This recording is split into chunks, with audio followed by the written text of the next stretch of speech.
Bienvenidos a Conquista e Imperio, América Hispánica. En el capítulo anterior navegamos entre montañas Esmeralda y selvas indómitas para relatar la conquista de Jamaica por Juan de Esquivel, un hombre firme como el acero que con espada y decreto transformó aquella isla en bastión de la corona castellana. Luego cruzamos al continente para ser testigos del drama humano y político en el Darién, donde Alonso de Ojeda y Diego de Nicuesa lucharon tanto contra la selva como entre ellos, dejando tras de sí los cimientos sangrientos de la futura Castilla del Oro. Hoy continuamos nuestra travesía por las aguas cálidas del Caribe, para arribar a una nueva tierra en disputa, Cuba. Una isla vasta, fértil y estratégicamente crucial, donde se forjará otro capítulo de esta historia de ambición, coraje y conquista. Aquí entra en escena Diego Velázquez de Cuéllar, veterano de campañas en la Española y hombre de confianza del gobernador Nicolás de Obando. Con diplomacia hábil, pero también con mano dura, Velázquez dirigirá la ocupación y sometimiento del archipiélago cubano, fundando villas, enfrentando resistencias indígenas y tejiendo una red de poder que se extendería mucho más allá de sus costas. Preparaos para descubrir los albores de la Cuba hispánica, entre pactos, batallas y la promesa de nuevas conquistas. La extensa y alargada isla de Cuba, a la que en aquellos primeros tiempos los españoles llamaban indistintamente Juana o Fernanda, fue completamente rodeada por mar por primera vez en 1508. El responsable de esta hazaña fue Sebastián de Ocampo, un caballero originario de Onoía, una localidad gallega cercana a Padrón, célebre por la legendaria aparición del féretro del apóstol Santiago en el siglo IX. Ocampo había llegado a formar parte de la casa de la reina Isabel, y su experiencia en las Indias no era menor. Había desembarcado en el Nuevo Mundo en 1493, formando parte de la segunda expedición de Cristóbal Colón. Desde entonces, su nombre aparece ocasionalmente en los registros, incluyendo un misterioso altercado en Jerez, hacia 1501. Aparentemente, tras ese episodio no volvió a moverse de la Española, al menos hasta que el gobernador Nicolás de Obando le encomendó una misión crucial en 1507. La duda rondaba los círculos de poder. ¿Era Cuba una isla o parte de un continente mayor? Colón sostenía lo segundo. Sin embargo, Pedro Mártir de Anglería, cronista de Indias, mencionaba que no faltaban quienes, como Vicente Yáñez Pinzón, afirmaban haberla circunnavegado ya en tiempos anteriores. Obando necesitaba una respuesta definitiva. Así, con 2 naves, Ocampo partió a explorar el litoral cubano. Durante su travesía fondeó en una gran bahía aún desconocida para los españoles, La Habana, un puerto natural de condiciones excepcionales. Desde allí se dirigió hacia el extremo occidental de la isla, a Punta de San Antón. En el camino hizo parada en un vivero de salmonetes y siguió costeando hasta completar la circunnavegación. Confirmó de una vez por todas que Cuba no era una extensión continental, sino una isla de proporciones comparables a la mismísima Gran Bretaña. Durante el viaje, Ocampo encontró indicios de riqueza mineral. Se decía que había cobre, y en la Sierra Oriental creyó detectar señales de oro. También exploró otras bahías, como la de Sagua, la actual Cienfuegos, a la que describió como un refugio natural capaz de albergar hasta 1000 naves. No faltaron escalas en lugares ya visitados por Colón, como Baracoa y Manatí, donde el almirante había reparado sus carabelas durante su primer viaje. Con el tiempo se supo que en Cuba no solo había oro, sino también importantes depósitos de níquel, cobalto, hierro, manganeso y cromita. El níquel, en particular, tendría gran valor en siglos posteriores. Fray Bartolomé de las Casas diría que su clima era más fresco y apacible que el de la Española. A comienzos de 1511, la conquista de Cuba fue emprendida por Diego Velázquez de Cuéllar, un hidalgo castellano descrito como corpulento y pelirrojo. Al igual que Nicolás de Obando, Velázquez pertenecía a una familia con profundas raíces en la historia medieval de Castilla. Su linaje estaba lleno de nombres notables. Uno de sus antepasados, también llamado Diego Velázquez, fue un monje que llegó a cofundar la Orden de Calatrava, tras ofrecerse a defender la ciudad de Calatrava cuando los templarios declararon que no podían hacerlo frente al avance musulmán. Otro miembro de la familia, Ruy Velázquez, fue conocido tanto por componer bellas baladas en español como por aparecer en las leyendas de los infantes de Lara. Incluso su tío había sido consejero del rey Juan II de Castilla. Velázquez también estaba emparentado con figuras revelantes de su época. Un primo suyo, Cristóbal de Cuéllar, actuaba como tesorero en Santo Domingo, bajo las órdenes de Obando, y había sido contador mayor del infante Don Juan, el heredero de los Reyes Católicos. Otro primo fue copero del mismo infante y comandante del castillo de Arévalo. Este último acabaría siendo preceptor de un prometedor joven vasco llamado Íñigo de Loyola, quien más tarde fundaría la Compañía de Jesús. Además, Sancho Velázquez de Cuéllar, otro pariente, participó en la creación del primer Consejo Nacional de la Inquisición en 1484. Y por si fuera poco, también estaba relacionado con Antonio Torres, uno de los capitanes de la segunda expedición de Colón y pieza clave en la organización de las flotas regulares entre España y las Indias. Velázquez tomaba su segundo apellido de Cuéllar, su lugar de origen, una villa situada entre Segovia y Valladolid. Aunque hoy día parezca un rincón alejado del bullicio de la capital, en aquellos tiempos fue un importante centro político y económico. Cuéllar no es un destino turístico convencional. Rodeado de extensos pinares que le confieren un aire sobrio, conserva el carácter de antaño en sus calles empedradas y empinadas, ya descritas por el viajero inglés Richard Ford en el siglo XIX. Mientras que sus plazas, iglesias, conventos en ruinas y su imponente castillo ofrecen un encanto singular y auténtico.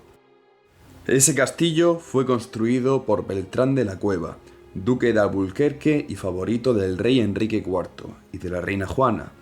En su tiempo, Cuéllar fue escenario de numerosos acuerdos políticos de alto nivel. Hoy, sin embargo, sus monumentos están marcados por el desgaste del tiempo. La iglesia de San Francisco está en ruinas y las tumbas de los duques de Alburquerque han acabado en un museo en Nueva York. Curiosamente, durante la infancia de Isabel la Católica, los impuestos recaudados en Cuéllar formaron parte de sus ingresos. Diego Velázquez nació hacia 1464, el mismo año en que la ciudad fue entregada al duque de Alburquerque. Su niñez no fue fácil. Castilla vivía entonces una época de guerras civiles entre la nobleza, pero es probable que, más allá de estas tensiones, los primeros años de Velázquez estuvieron marcados por los relatos de caballería y las baladas de moda.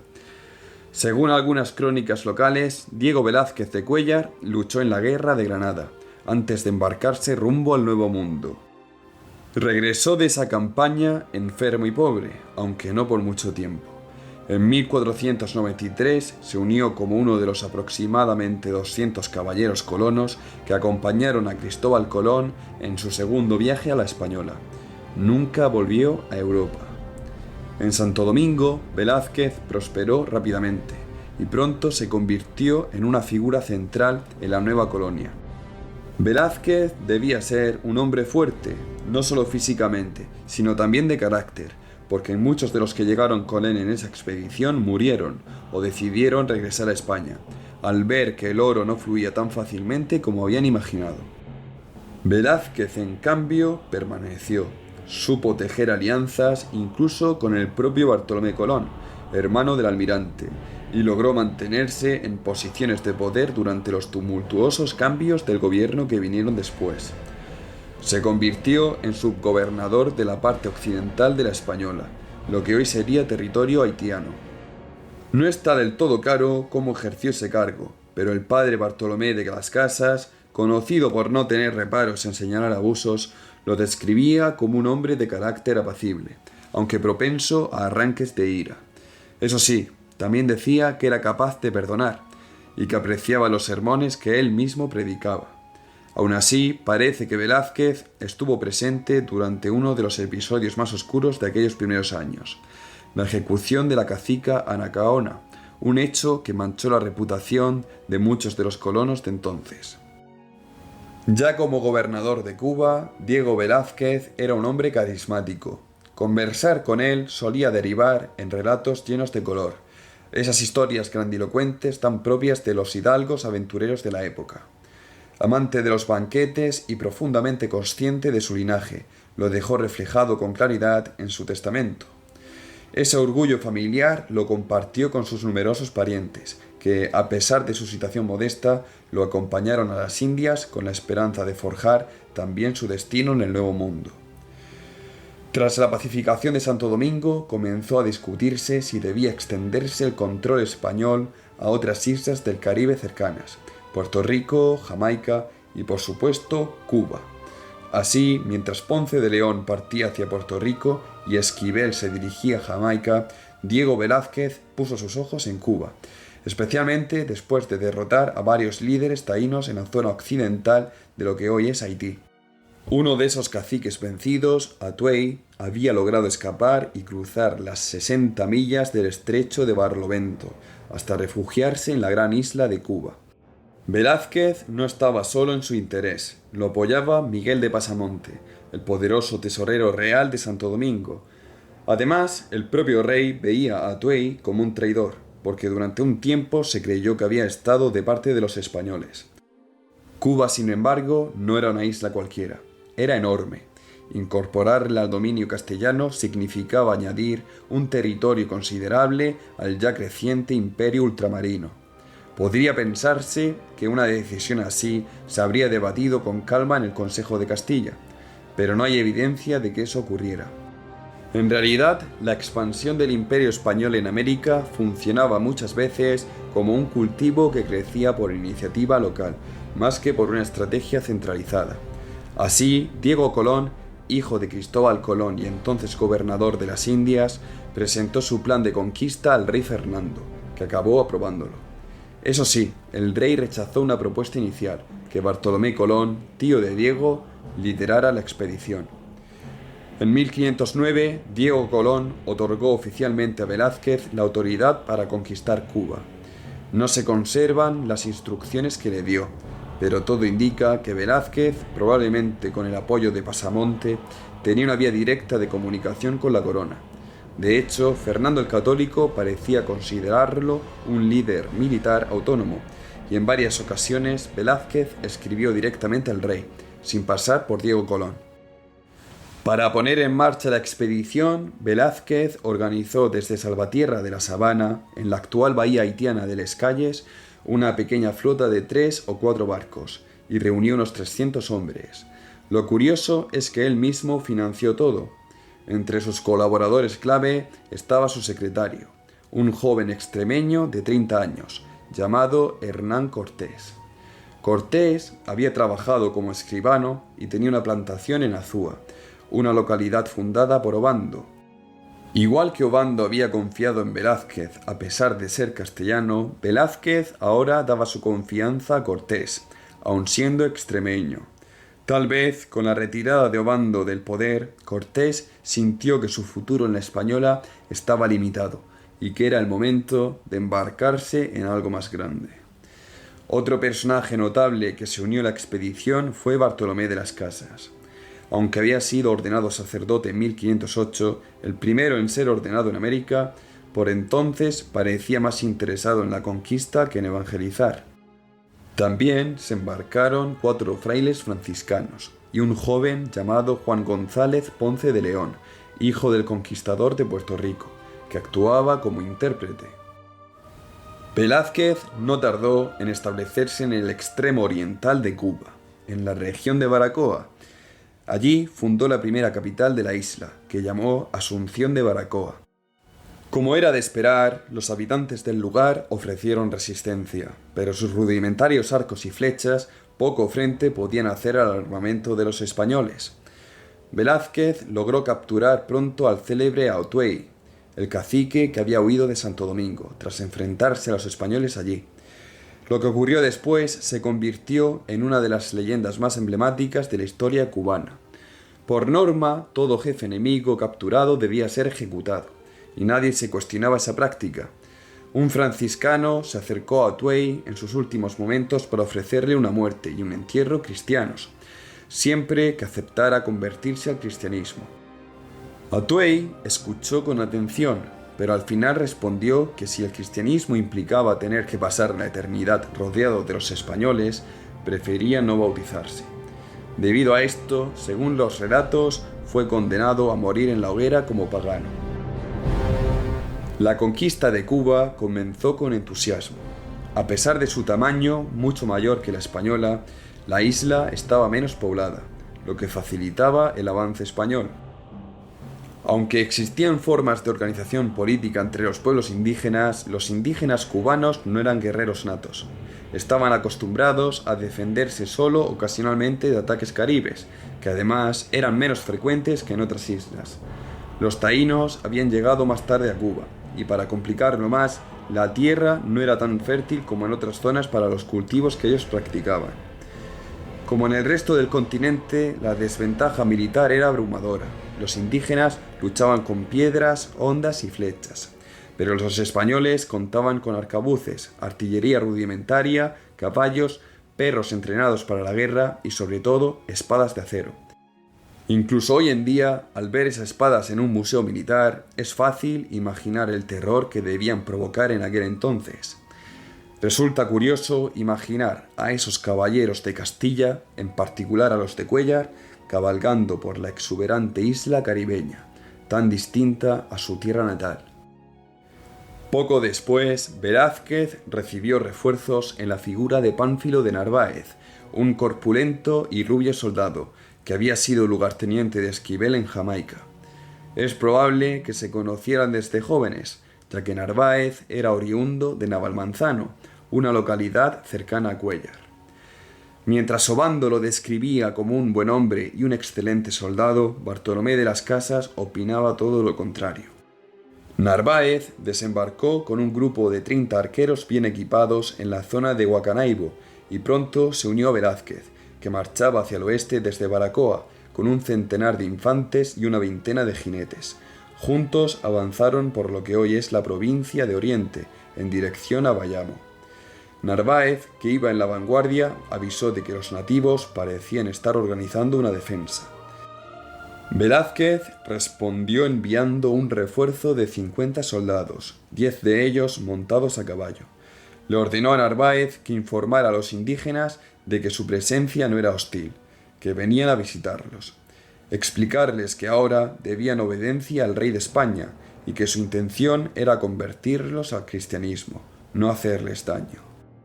Sin embargo, Narváez no logró seguir las instrucciones que había recibido. Según informó más tarde, fue víctima de una emboscada y se vio obligado a responder con violencia.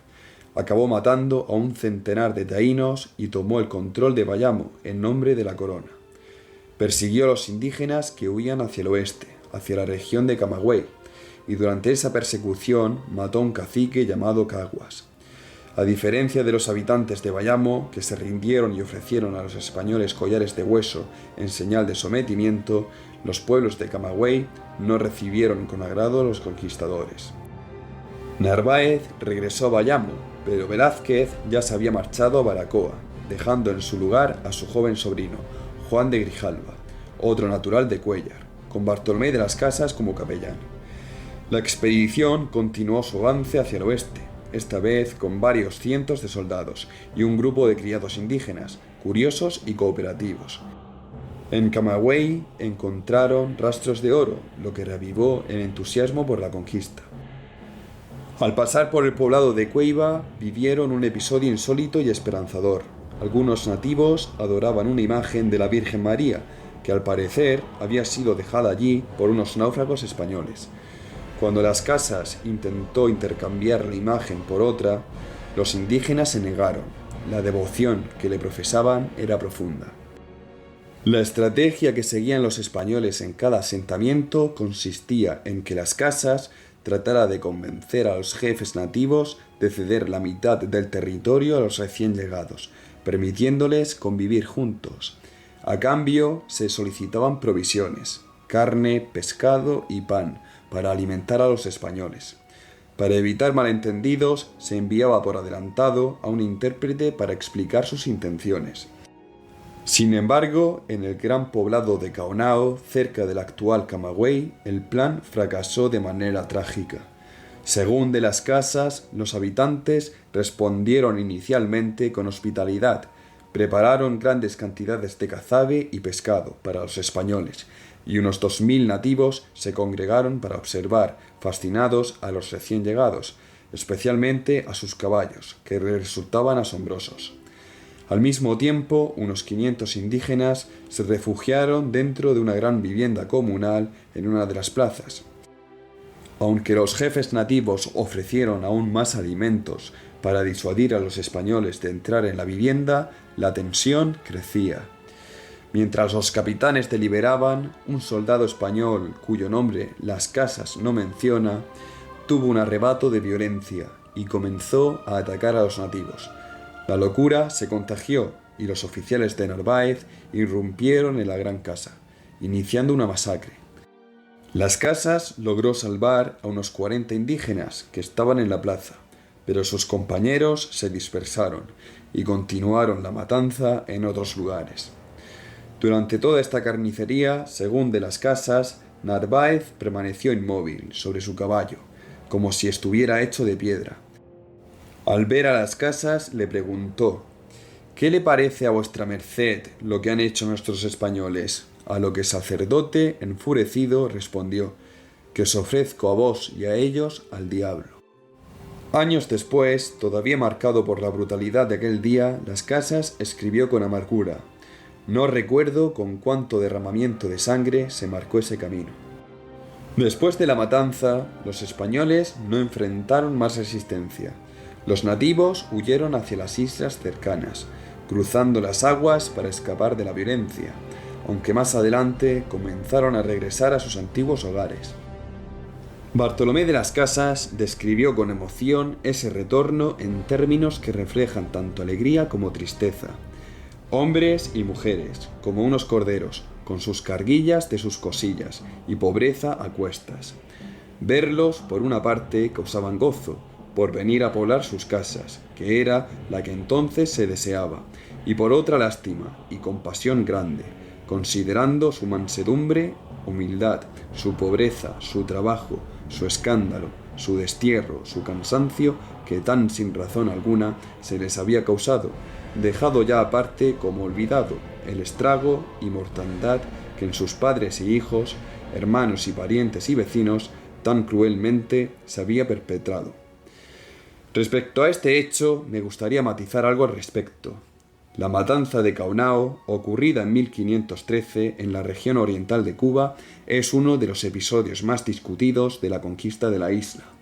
Existen al menos dos versiones contrapuestas sobre lo ocurrido. Por un lado, la que acabáis de escuchar del fraile dominico Bartolomé de Las Casas, recogida en su célebre pero polémica obra, en gran parte culpable del origen de la leyenda negra, la brevísima relación de la destrucción de las Indias, del que más adelante haré un capítulo al respecto. Y por otro, el testimonio del capitán Pánfilo de Narváez, al frente de la expedición, quien defendió que actuaron para prevenir una emboscada organizada por el cacique rebelde Caguax, y que la intervención fue limitada, causando menos de 100 de muertes. La versión de Las Casas, escrita años después y con una clara intención de denuncia, presenta la masacre como un acto brutal e injustificado contra una población indígena indefensa que, según él, habría recibido los españoles con hospitalidad. Sin embargo, su narración, en la que destaca por ejemplo el comportamiento estático e indiferente de Narváez durante la matanza, ha sido objeto de debate historiográfico por su tono cargado de dramatismo y por las posibles exageraciones propias de su estilo retórico y su propósito moralizador. Como en otros pasajes de la brevísima, la cifra de víctimas y el carácter absoluto del horror descrito parecen responder más a una estrategia de persuasión que a una reconstrucción objetiva de los hechos. Como ya hemos dicho, en contraste, Narváez declaró haber actuado en defensa propia, al sospechar que sus hombres iban a ser atacados por los habitantes del poblado, y minimizó el número de muertos. Además, la matanza aparece también en una fuente oficial, la carta de relación enviada por Diego Velázquez al rey de España el 1 de abril de 1514, especialmente en su segunda sección. En ella se narra cómo 100 soldados a pie y 8 a caballo acudieron a Caonao con el objetivo de rescatar a 9 españoles cautivos. El documento relata que la presencia de los caballos causó gran impresión entre los nativos, quienes, según también afirma de las Casas, los percibieron como criaturas semihumanas o monstruosas, lo que incrementó el miedo y la tensión en el encuentro. Mientras tanto, Narváez se asentó en la costa norte de la isla, donde se habían hallado pequeños yacimientos de oro, posiblemente en la región actual de Santa Clara. El lugar fue apodado por los españoles como Casa Harta, debido a la abundancia de alimento, en especial papagayos, que allí encontraron. Fue en esta zona donde los nativos les hablaron de un español y 2 mujeres que llevaban años cautivos de los taínos. Narváez informó a Velázquez y envió un bergantín que recorrió la costa norte en busca de los prisioneros. Las Casas, por su parte, despachó mensajeros con banderas blancas atadas a palo largos, en señal de paz. Cerca de Cojímar, los españoles encontraron a las 2 mujeres. Estaban desnudas y reconocieron a un jefe indígena que, según contaron, había traicionado y ahogado a sus compañeros. La reacción inmediata fue prenderle fuego, pero Las Casas intervino. Con firmeza protestó contra ese castigo y logró que el cacique fuese simplemente encadenado y retenido. Después, los españoles se dirigieron hacia el río donde se sospechaba que se encontraba el oro. Poco después apareció otro cacique que, en un gesto de bienvenida, entregó a los españoles a García Mexía, un extremeño que llevaba varios años como prisionero. Tan larga había sido su estancia entre los taínos que apenas recordaba el castellano y se expresaba con los mismos gestos que los indígenas. Más tarde se supo que él y las 2 mujeres rescatadas pertenecían a un grupo enviado por Alonso de Ojeda a Urabá y que en su intento por alcanzar Santo Domingo se habían separado del resto y terminaron perdidos en Cuba. Narváez y sus hombres se reunieron con Velázquez en Chagua, la actual Cienfuegos, durante las celebraciones de la Navidad de 1513.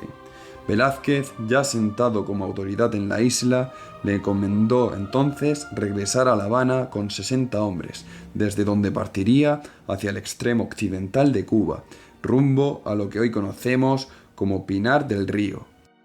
En el camino de vuelta, bordeando la costa sur, Narváez fundó en enero de 1514 la villa de Trinidad, nombrando como su primer alcalde a su cuñado, Francisco Verdugo, oriundo de Cojeces de Íscar, en Castilla. Consolidado el dominio en el territorio, Velázquez mandó una nave a Jamaica, en busca de pan de mandioca, y otra a Santo Domingo, para traer ganado, yeguas y maíz. La conquista, al menos en términos del establecimiento de poblaciones castellanas en los puntos estratégicos de la isla, estaba prácticamente completada. Diego Velázquez gobernó Cuba durante 11 años, hasta 1524. Durante su mandato, con el apoyo de Hernán Cortés, fundó las principales ciudades de la isla, muchas de las cuales hoy son capitales provinciales. Entre ellas se cuentan San Salvador de Bayamo, establecida en noviembre de 1513, aunque no en el sitio exacto de la actual ciudad, Trinidad, fundada en enero de 1514, Sancti Spiritus y Puerto Príncipe, también en 1514, y otras como Asunción de Baracoa en 1511, La Habana y Santiago. Curiosamente, La Habana no fue fundada en su magnífica bahía actual, sino al sur de la isla, cerca de lo que hoy es Batabanó.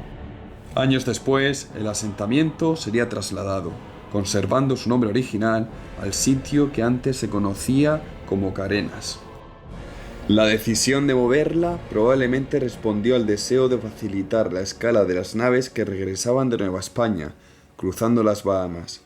Hoy día, quien visite Batabanó no encontrará rastros de aquella primera Habana, ni ruinas, ni relatos vivos que conserven su memoria. La fecha exacta del traslado no está del todo clara, aunque se estima que comenzó en 1519 y culminó en 1526. Al igual que en la española, todas las nuevas ciudades fundadas en Cuba se establecieron cerca de antiguos poblados taínos. Aunque la conquista había sido brutal, los conquistadores no abandonaban los protocolos. Los trámites necesarios para fundar oficialmente estas ciudades fueron, con toda probabilidad, gestionados por Hernán Cortés, quien, además de ser secretario del gobernador, tenía experiencia como notario. Las ciudades se organizaron según el modelo castellano habitual: plazas de forma cuadrada, una iglesia, el cabildo o ayuntamiento, la cárcel y la residencia del gobernador, una estructura urbana que aún hoy día puede reconocerse en muchos lugares de la isla. Por supuesto, fueron los indígenas quienes proporcionaron la mano de obra para levantar estos asentamientos. Velázquez informó al rey que los taínos cubanos parecían más inclinados a aceptar la fe cristiana que los de la Española o San Juan, comentario que el monarca recibió con satisfacción. Las razones de Velázquez para afirmar tal cosa no están del todo claras. Quizá, como era su costumbre, simplemente tendía a ver el lado positivo de las cosas. Con el paso del tiempo, de hecho, su actitud pareció suavizarse, mostrando mayor tolerancia que la esperada al inicio de la conquista. Sin embargo, mientras Velázquez se concentraba en establecer ciudades y consolidar su autoridad, surgió un desafío inesperado. Francisco Morales, un sevillano protegido de Diego Colón, reclamaba el control de la región de Manzanillo. Morales era un ferviente defensor del sistema de encomiendas, ya consolidado en la Española, pero aún no implementado en Cuba. Para forzar su adopción, Morales comenzó a capturar taínos. El abuso provocó una rebelión indígena en la que murieron varios cristianos. Velázquez respondió con firmeza, mandó arrestar a Morales y lo envió encadenado a Santo Domingo. Entre los presuntos simpatizantes de Morales se encontraba nada menos que Hernán Cortés. Velázquez, irritado, consideró ejecutarlo, pero finalmente optó por destituirlo. Paradójicamente, poco después, la corona autorizó a Velázquez a instaurar un sistema similar al de la Española. Así, el modelo defendido por Morales terminó siendo adoptado, aunque con ciertas diferencias. En Cuba, los indígenas asignados a los españoles solo trabajarían durante un mes, tras lo cual debían regresar a sus hogares. Para garantizar esto, Velázquez envió pequeñas expediciones por toda la isla, cada una compuesta por unos 20 hombres y acompañada de un intérprete. Su misión era localizar nativos y llevarlos a las ciudades, donde serían concentrados y luego distribuidos temporalmente. El gobernador ordenó que se les tratara bien, designó inspectores para vigilar el cumplimiento de esta norma y se aseguró de que, al finalizar su servicio, los indios recibieran provisiones para el regreso. La corona también intervino directamente. El rey Fernando instruyó a los españoles para que trataran con mayor humanidad a los taínos cubanos que a los de la Española y Puerto Rico. Alegaba tenerles en especial estima y deseaba su conversión pacífica al cristianismo. Fernando comprendía que, si se les trataba como enemigos, poco oro podían obtener de ellos. Como siempre, Velázquez informó al monarca con su característico optimismo. Los españoles, aseguraba, se encontraban satisfechos y exentos de la malevolencia mostrada al principio. Poco después, mientras se encontraba de nuevo en Bayamo, Diego Velázquez recibió una carta del rey autorizándolo a realizar un repartimiento general de indígenas, sin tener que consultar previamente a Diego Colón, el gobernador de todas las Indias. Era una señal clara de la confianza que la corona depositaba en su gestión y una oportunidad para afianzar aún más su poder en la isla. Como primera medida, Velázquez limitó el reparto de indios a las zonas de Baracoa y Bayamo. Su tesorero y amigo, Cuéllar, recibió nada menos que 200 indígenas. A cada español se le asignó un cacique junto con su grupo, con la obligación de servir al encomendadero a cambio de alimento, ropa e instrucción cristiana. El sistema establecía un tope máximo de 300 indios por encomienda, reservado exclusivamente para los funcionarios de alto rango. Los vecinos más importantes obtendrían 100, los de segundo rango 60 y los siguientes 40.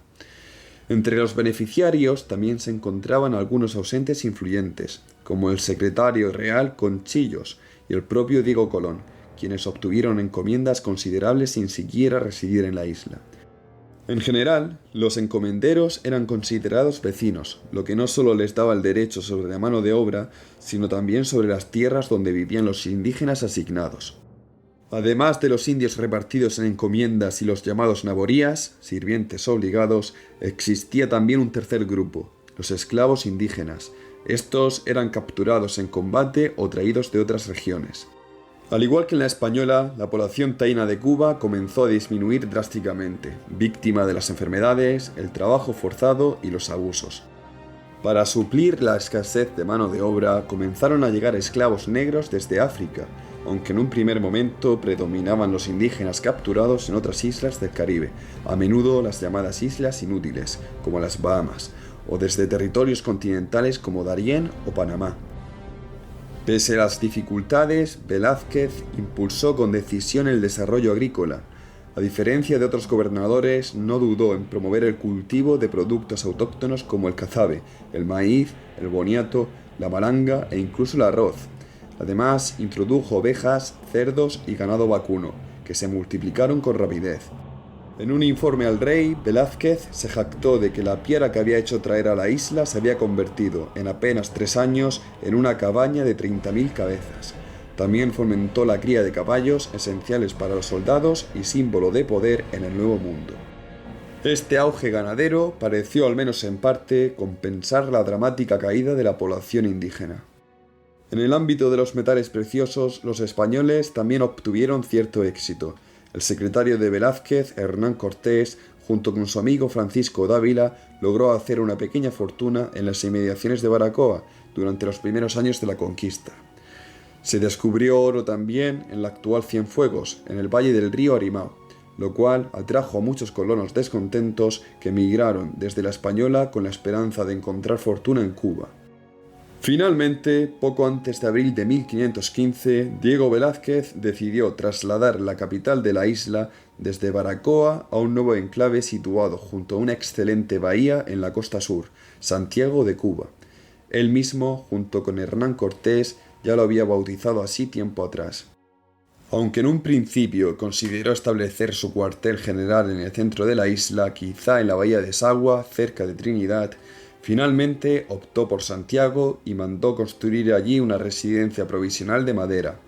Poco después ordenó levantar una casa de piedra que con el tiempo quedaría asociada a su nombre.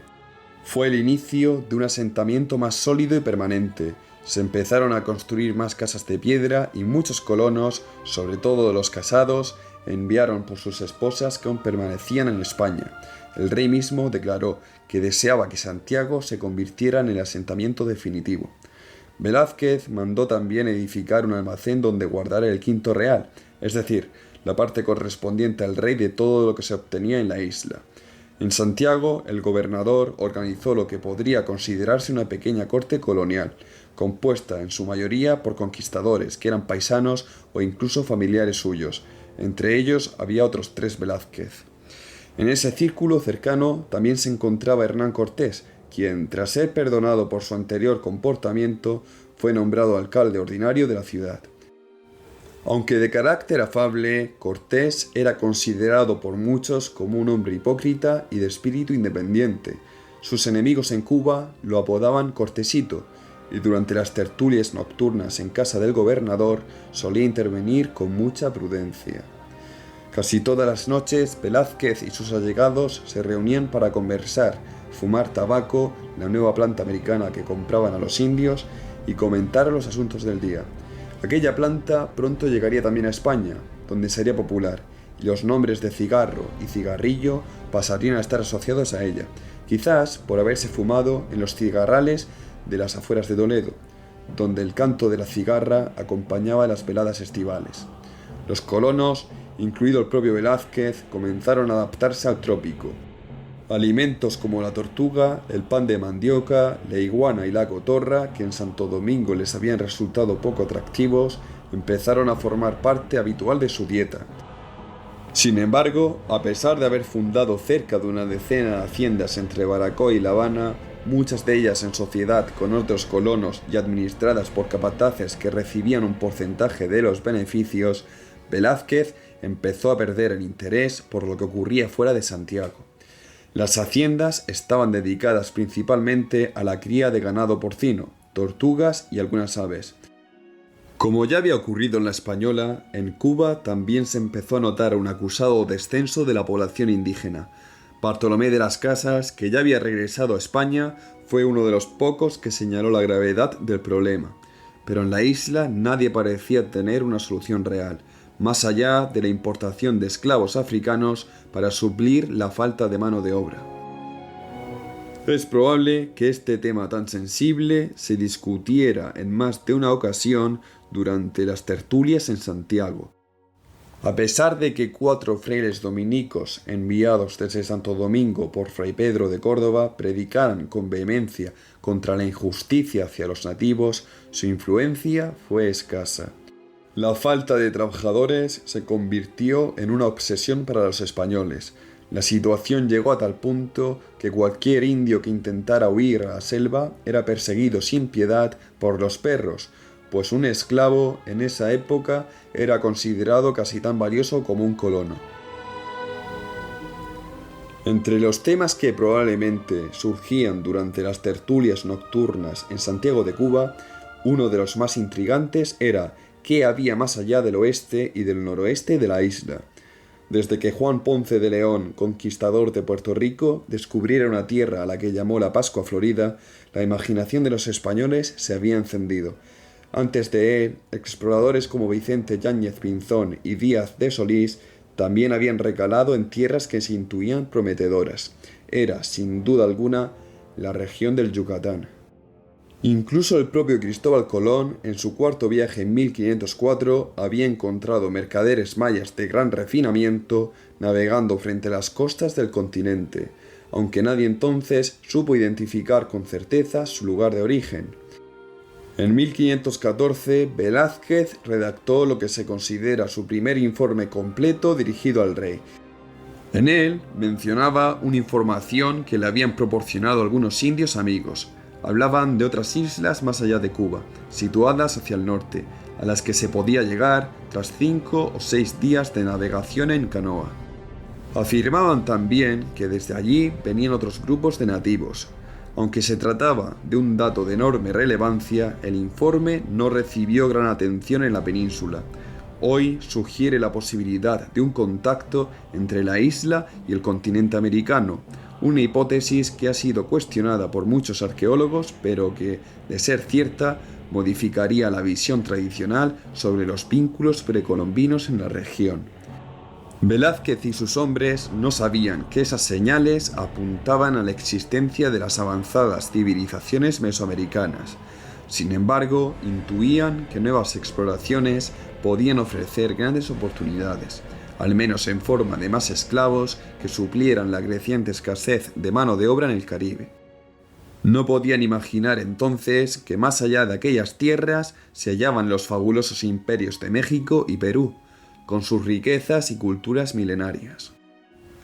En cuanto a La Habana, aún hoy puede verse en la Plaza de las Armas una pequeña capilla que recuerda su fundación oficial en 1519, ya en la costa norte. Algunas pinturas del siglo XIX representan a Velázquez presente en el acto y a Bartolomé de las Casas celebrando la primera misa. Sin embargo, la historia real fue otra. Probablemente el traslado de la ciudad desde su ubicación original en el sur, cerca de Batabanó, no se produjo hasta 1526. Ni Velázquez ni las Casas estuvieron en La Habana en 1519. Esta confusión refleja lo borroso y contradictorio que ha sido desde sus inicios el relato histórico sobre Cuba. Eso sí, una cosa está clara. Cuando Colón describió la isla en su primer viaje, no exageraba al compararla con un paraíso. Pero los conquistadores del siglo XVI no buscaban belleza natural ni paisajes idílicos, querían oro, gloria y poder. No riachuelos con brillo, sino verdaderos ríos de riquezas. Impulsado por las exploraciones previas de Juan Ponce de León y su piloto Antón de Alaminos, quien ya había navegado como grumete junto a Colón en su cuarto viaje y conocía la costa centroamericana, así como los viajes de Vicente Yáñez Pinzón, Diego Velázquez de Cuéllar decidió organizar una expedición hacia los mares del poniente de Cuba. La necesidad de ampliar las rutas de exploración y asegurar nuevos recursos para la isla se volvía cada vez más urgente, y Velázquez depositó su confianza en Francisco Hernández de Córdoba para liderar la empresa. Junto a él partieron los capitanes Cristóbal de Morante y Lope Ochoa de Caicedo, en lo que terminaría siendo uno de los primeros contactos documentados entre los españoles y las civilizaciones mesoamericanas. La expedición, considerada la primera incursión española en lo que hoy conocemos como México, zarpó en 1517, con 3 embarcaciones, 2 naos y un bergantín. Hernández de Córdoba, quien probablemente contaba con unos 42 años en ese momento, era miembro de una destacada familia cordobesa, emparentada con el célebre Gran Capitán. Había llegado a Cuba junto a Velázquez en 1511, procedente de Santo Domingo, y mantenía una estrecha amistad con Bartolomé de las Casas. Los costes de la expedición fueron compartidos entre los 3 capitanes. Cristóbal de Morante, natural de Medina del Campo, había llegado a Santo Domingo en 1514. Lope Ochoa de Caicedo, también cordobés, había emigrado en 1512. Según uno de los expedicionarios, Ginés Martín, el plan original era dirigirse hacia las Bahamas, pero el mal tiempo obligó a modificar el rumbo.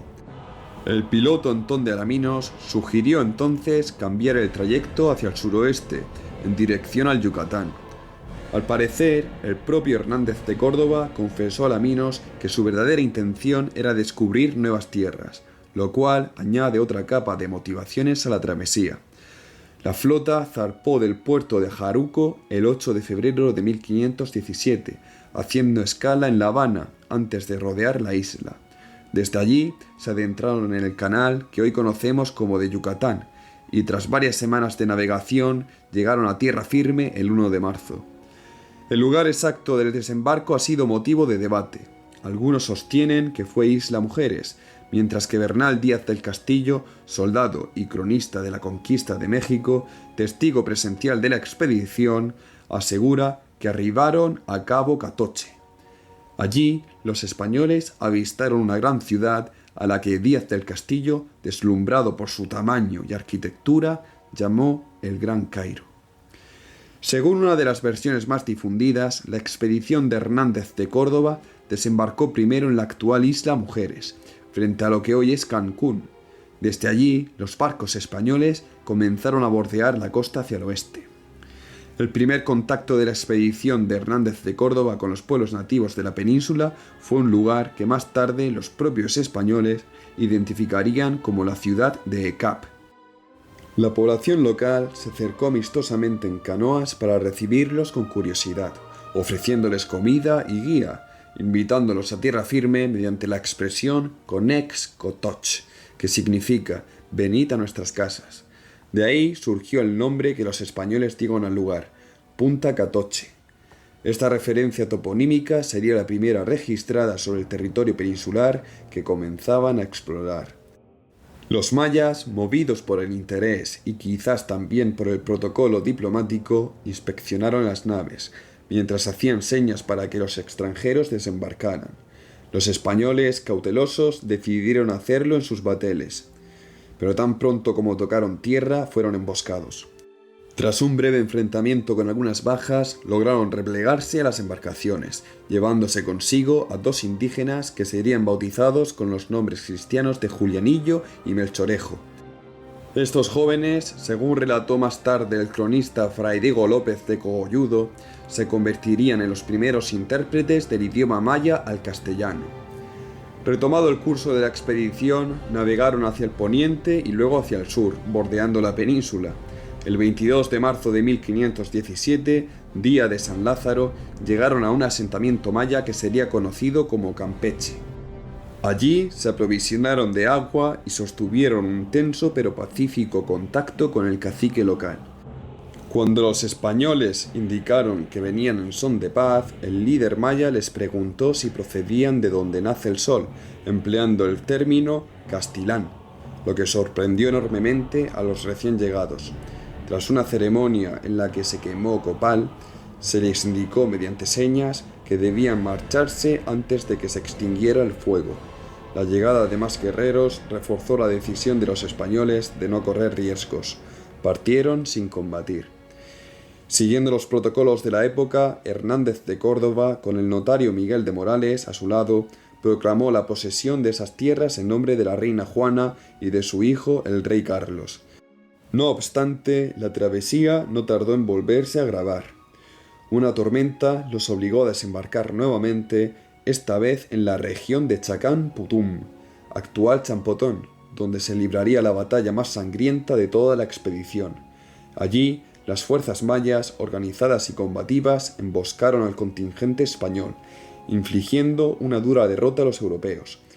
Más de la mitad del contingente español, unos 57 hombres, perecieron según el recuento de Bernal Díaz del Castillo. Entre los heridos se contaron tanto el capitán Hernández de Córdoba como el experimentado piloto Antón de Alaminos. Por la crudeza de aquella derrota, los sobrevivientes bautizaron el sitio como la Bahía de la Mala Pelea. Gravemente mermados, los expedicionarios se vieron obligados a abandonar uno de los barcos por daños irreparables, prendiéndole fuego antes de reanudar el viaje en las otras dos naves. Estas fueron arrastradas por los vientos y las corrientes hasta las costas de la Florida, desde donde lograron finalmente regresar a Cuba. Al llegar a Cuba, Hernández de Córdoba dijo que volvería a Castilla y les contaría a los reyes personalmente lo que había descubierto. Sin embargo, moriría poco después, sin recuperarse de las heridas sufridas en Champotón. Pese al desastre militar, hubo un detalle que dejó una fuerte impresión en los mayas: el fuego y el estruendo de los arcabuces españoles, cuyo humo reveló por primera vez a los indígenas el olor de la pólvora. La expedición logró regresar a Cuba con algunos objetos que despertaron gran interés entre los españoles: pequeños discos de plata, figurillas de arcilla y algunos ornamentos de oro finamente trabajados. No eran muchas piezas, pero sí lo bastante sugerentes como para despertar el ansia de exploración en otros. Otras tierras en el mundo no se habían descubierto mejores, escribiría años después Bernal Díaz del Castillo, soldado cronista de la conquista y partícipe en aquella primera expedición. Como su compañero Cristóbal de Morante, Díaz del Castillo era originario de Medina del Campo y como él quedó marcado por la experiencia. A pesar del desastre humano, la península de Yucatán había sido oficialmente descubierta. La arquitectura monumental, los templos de piedra labrada, la ropa de algodón, las joyas y la organización social de los pueblos mayas impresionaron profundamente a los españoles. No era extraño entonces que Bernal Díaz del Castillo describiera aquel primer encuentro como si se tratase de una visión del Gran Cairo. Por primera vez desde que habían llegado a América, los conquistadores veían una civilización comparable en su mente a las urbes del Viejo Mundo. Diego Velázquez de Cuéllar, informado de los hallazgos y del oro traído por los supervivientes, no tardó en preparar nuevas y mejor organizadas expediciones. En 1518, Juan de Grijalva, sobrino de Diego Velázquez, organizó una nueva expedición hacia las desconocidas costas del Poniente. Esta vez partieron con una flota algo más equipada: 4 barcos, un contingente cercano a las 300 personas, algunos arcabuceros y ballesteros, artillería ligera, probablemente culebrinas y unos cuantos perros de pelea. No llevaban caballos, tampoco tenían autorización para fundar asentamientos. La misión oficial era clara: explorar y comerciar. Grijalva no iba solo, compartía el mando con otros capitanes que más tarde serían figuras clave en la historia de la conquista: Pedro de Alvarado, originario de Badajoz, Francisco de Montejo, de Salamanca, y Alonso de Ávila, de Ciudad Real. Todos ellos habían invertido en la empresa, al igual que el propio Velázquez.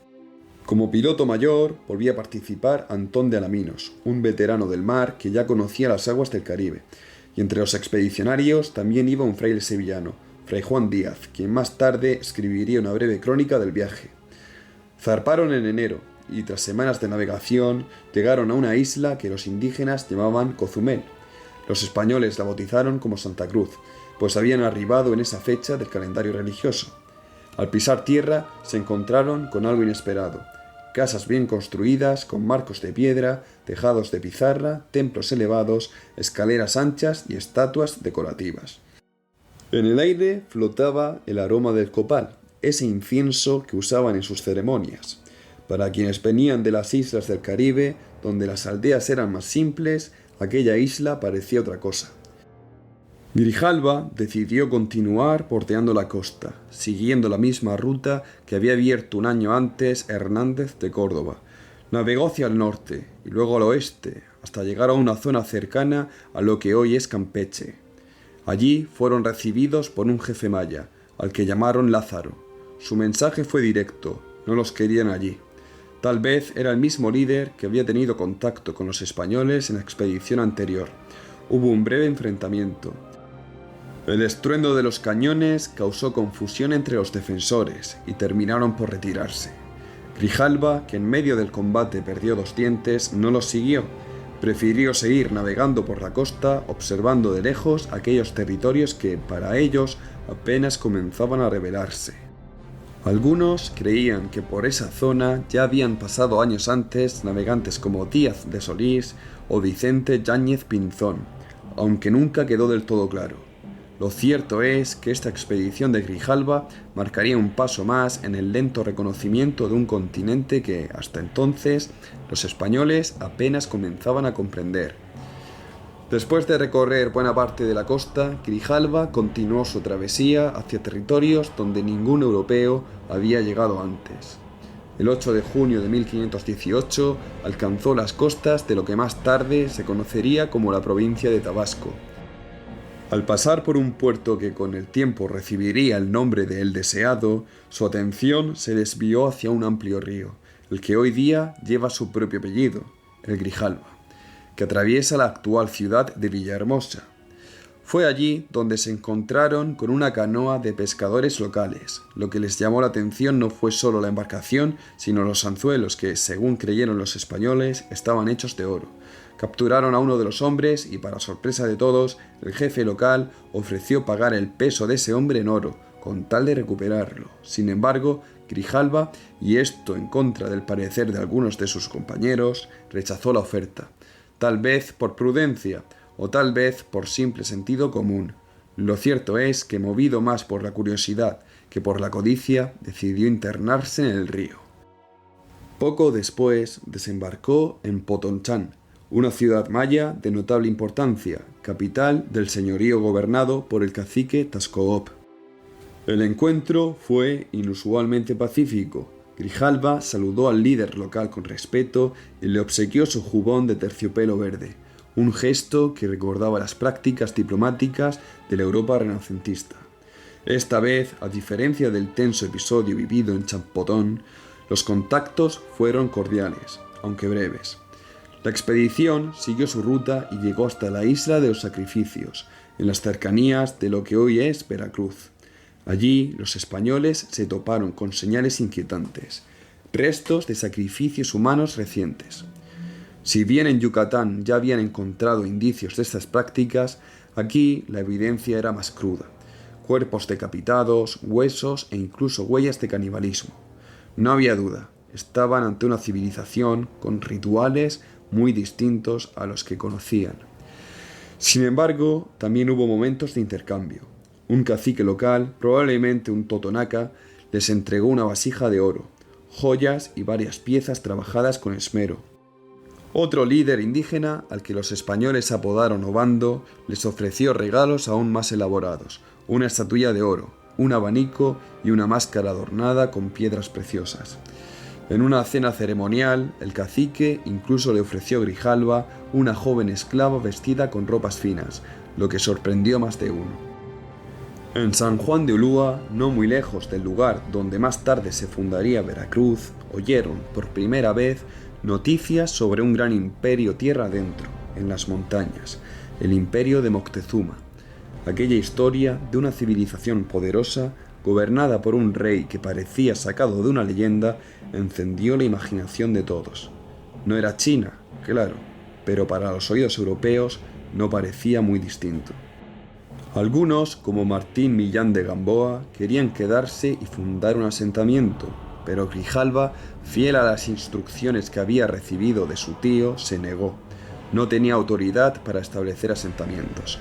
Lo que sí hizo fue enviar a Pedro de Alvarado de regreso a Cuba, a bordo de una carabela cargada con los objetos de oro que habían recibido. Entre ellos, un peto y una máscara trabajada con gran detalle. Velázquez tenía que saber lo que habían encontrado. Grijalva emprendió entonces el viaje de regreso bordeando la costa hasta Yucatán y cruzando el canal que separa la península de Cuba. El 28 de junio llegó finalmente a Santiago de Cuba. Allí lo esperaba Velázquez, quien no tardó en recriminarle el hecho de no haberse establecido en aquellas tierras. Grijalva se defendió. No tenía permiso para hacerlo, y el propio gobernador lo sabía perfectamente. El estruendo de la artillería española causó una profunda impresión entre los pueblos indígenas. No era solo el ruido, seco, atronador y desconocido, sino también el impacto visible que podía generar incluso a distancia. La potencia de fuego, aunque limitada en el alcance, se mostraba como un arma efectiva y sobre todo intimidante. Para quienes nunca habían presenciado algo similar, parecía una fuerza salida de otro mundo. Pero no solo los indígenas se sorprendieron, los propios españoles quedaron fascinados por lo que hallaron en estas tierras. En contraste con lo que conocían del Caribe, aquí se toparon con un nivel de refinamiento en la artesanía y en las construcciones que los dejó perplejos. Las técnicas, los materiales, los detalles, todo apuntaba a una civilización compleja, organizada y con un profundo sentido estético. Y así, poco a poco, comenzaron a intuir que había más. Los pueblos que vivían bajo la sombra del Imperio Mexica, como los totonacas, en la región cercana a la actual Veracruz, no parecían leales al poder central de Tenochtitlán. Al contrario, su actitud hacia los visitantes sugería una oportunidad inesperada. ¿Sería posible que algunos de estos pueblos vieran en los recién llegados una esperanza para romper sus cadenas? La posibilidad, aunque todavía lejana, empezó a tomar forma en las mentes de varios expedicionarios. Sin embargo, no todo lo que encontraron fue motivo de admiración. Como ya hemos visto, los españoles hallaron una isla, frente a lo que hoy es Veracruz. En ella encontraron señales innegables de sacrificios humanos, llamándola así de esta manera, la isla de los sacrificios. Altares manchados, restos humanos y pruebas claras de rituales que para los españoles eran profundamente perturbadores. Era un lado oscuro que contrastaba con la riqueza cultural que también se desplegaba ante sus ojos. De regreso a Cuba, las noticias de lo descubierto corrieron con rapidez. En julio de 1518, apenas un mes después del retorno de Grijalva, el humanista Pedro Mártir de Anglería escribiría con entusiasmo a sus antiguos alumnos describiendo un mundo nuevo que comenzaba a revelarse. Ciudades con leyes, comercio organizado, escritura en códices ilustrados con imágenes de dioses y reyes, calles bien trazadas, palacios, templos y también sacrificios. Mencionaba que anualmente se ofrecían víctimas humanas, niños, doncellas, esclavos, a seres que él comparaba con fantasmas nocturnos. A los ojos de los españoles, lo que se abría ante ellos era un universo lleno de contrastes: oro, cultura, poder, pero también sangre, misterio y lo desconocido. Un territorio que encendía sus deseos más profundos, la ambición de gloria, la búsqueda de riquezas y esa antigua misión de llevar su fe a nuevas tierras. Llegamos así al final de este capítulo, pero la epopeya de la conquista hispánica en el Nuevo Mundo está lejos de su desenlace. Hoy hemos recorrido las sendas que llevó Diego Velázquez de Cuéllar por la vasta isla de Cuba, desde los primeros desembarcos hasta la fundación de villas que se convertirían en núcleos vitales del poder colonial. Una campaña marcada por la estrategia, la diplomacia y también por la violencia necesaria para imponer la voluntad de Castilla en un territorio tan fértil como indómito. Hemos visto también cómo, una vez asegurado el control de la isla, Velázquez dirigió su mirada hacia el horizonte.